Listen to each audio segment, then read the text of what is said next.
If you're not earning 100 grand, earning 100 grand a year, which is that's a big wage. That's a big. If you're not earning at least 100 grand a year, you're not classed as a high value man.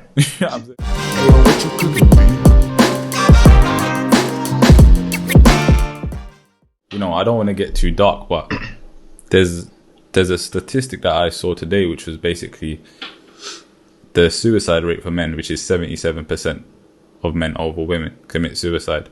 They're mostly middle-aged. Yeah. And a heavy part of that reason is for them feeling like they can't talk to anyone, or they're not being heard. Yeah. And another major part to that was also coming back to roles and stuff, which was they felt a lack of identity. They felt like with women earning more than them in the marketplace nowadays, they felt that there was no use for them. They without them earning a certain amount of money, they felt like they were useless. That's it. Sorry, Stu, go ahead. No, I was going to say, like, there is mounting pressure though.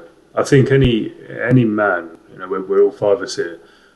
There are pressures that we've got in the back of our mind, and again, if we're not communicating that between our peers or with our wives, I think for some men it can feel crushing.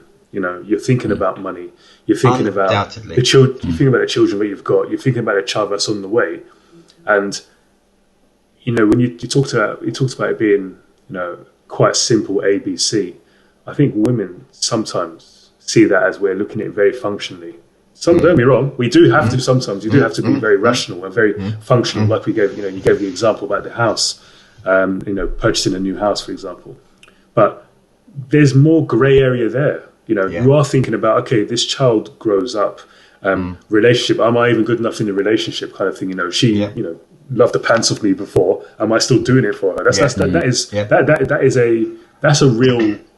a real pressure, and on top of the money, on top of appearance, on top of all of those things, you know. And I think I'm not surprised by that stat. It's a sad stat, and it's sad that actually, you know, men can't talk between themselves without it being, you know, the kind of, you know, there's a time for a certain type of conversation, man talk, you know, barber talk, whatever you want to call it, right? But there has to be some kind of more serious conversation, you know. Over the years, I know definitely with Ryan, I've had many a time, you know, try to seek someone who can, you know, I'm not the best at articulating at times, but somehow grasped, you know, right, I know what he's going through, I understand what's happening. So, yeah. And this is partly why we started this platform. Exactly. To talk about these things.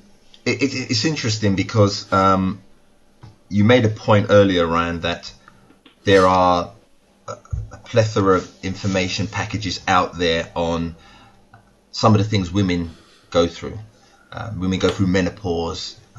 We can never understand the physicality of what they go through, right? We can never. But the mere fact that there's so much information out there, right, gives you an insight. May only be a small, but an insight into some of the things that they go through. And of course, the fact that women, again, are much better communicators allows us, those of us who want to take that information, at least allows that. With men, again, something that you mentioned earlier, with men not understanding, or let's say not understanding, men's role in society is now become blurred. Now, if you lose your job as a man, I can really understand, even though your job is not everything about you, but it's almost like a central point. Yeah. It's like it's your north. Because if I know where north is, I can go with south, east, or west. But if I don't know where north is, I have no idea, right? If I haven't got a job, right, first of all, I can't, as you say, Stu, we're providers.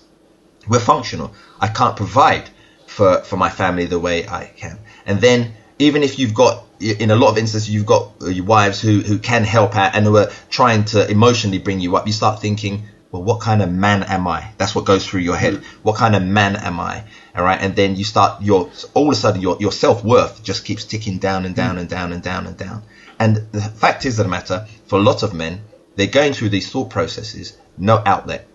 And then all it is you and your dark thoughts spiraling down.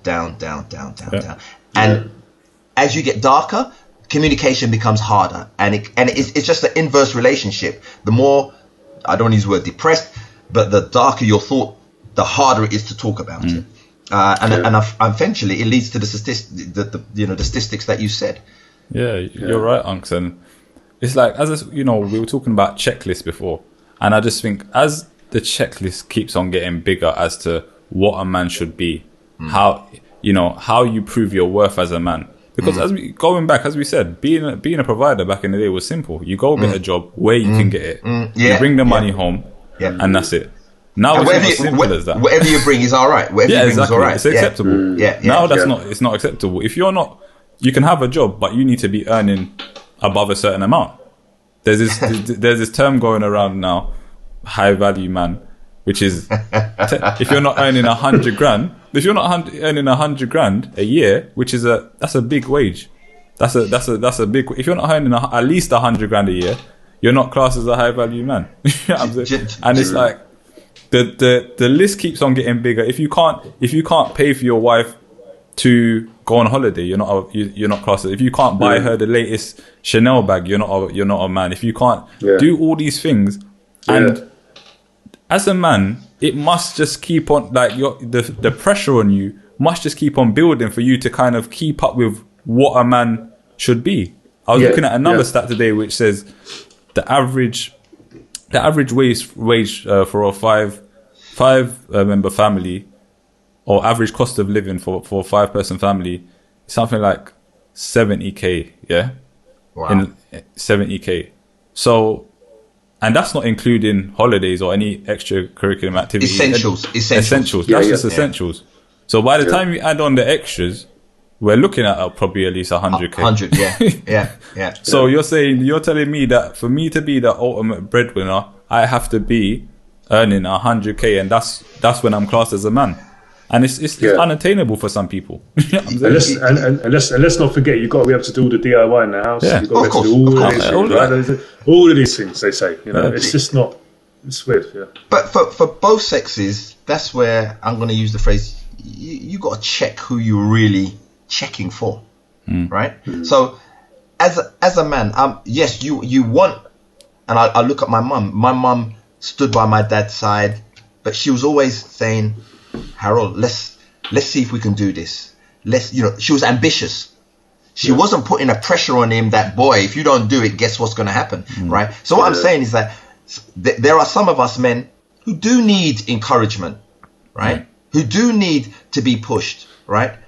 But and there's others of us that are busting our ass, who what we need is for a woman to tell us, listen, honey, it's all right. Don't kill yourself. Right? Yeah. There's more to life than X, Y, Z. So it's not one response for everything, but what I'm saying is that you need to check who you're checking, right? Yeah. And just because she's got the prettiest face, don't mean she's right for you. And likewise, I would say to our sisters, you know what?